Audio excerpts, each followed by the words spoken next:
Cyber fraud का पैसा terror funding में इस्तेमाल हुआ है। एटीएस के हवाले से ये बड़ी जानकारी है। एमपी एटीएस साइबर सेल की जांच में बड़ा खुलासा। बैंक कर्मचारियों से साठ-गांठ कर फर्जीवाड़ा हुआ है। सरकारी योजना ऑनलाइन बेटिंग के नाम पर धोखाधड़ी की गई।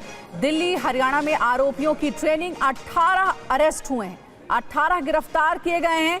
देखिए, एमपी से ये बड़ी खबर सामने आ रही है। एमपी एटीएस ने जो जांच की है उसमें ये बड़ा खुलासा हुआ है और आपको हम जल्दी से बता देते हैं कि क्या कुछ खुलासा हुआ है। ऑनलाइन सट्टा, सरकारी योजना के नाम पर फर्जीवाड़ा किया गया। बुजुर्ग पेंशन योजना, संबल योजना के नाम पर जालसाजी हुई। बैंक कर्मियों की मदद से जालसाजी के पैसों का ट्रांसफर हुआ। धोखे के आधार पर पैसे जो है वो पैन जैसे जो कार्ड्स होते हैं उसके दस्तावेज लेकर के बड़ा फर्जीवाड़ा किया गया। धोखे से आधार कार्ड, पैन कार्ड जैसे डॉक्यूमेंट्स लिए गए।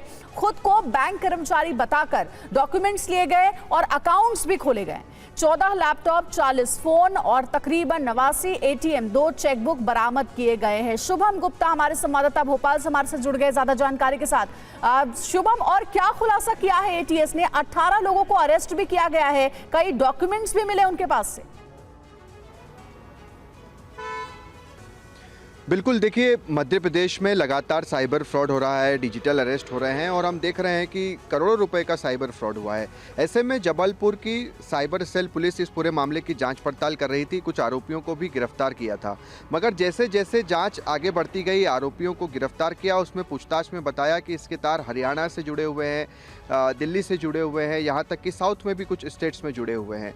बिहार से भी एक आरोपी को बिहार का भी एक आरोपी जो है वो रहने वाला है। तो शुरुआत में ये साइबर फ्रॉड लग रहा था, मगर जैसे जैसे पुलिस इसकी जांच में आगे बढ़ी, मध्य प्रदेश एमपी एटीएस को भी इसमें इन्वॉल्व करना पड़ा, क्योंकि इसके तार टेरर फंडिंग से भी जुड़े हुए नजर आ रहे थे। और जिस तरह से जांच पड़ताल की गई, चूंकि एमपी एटीएस और साइबर सेल दोनों हरियाणा पहुंची, वहां पर 6 आरोपियों को गिरफ्तार किया गया।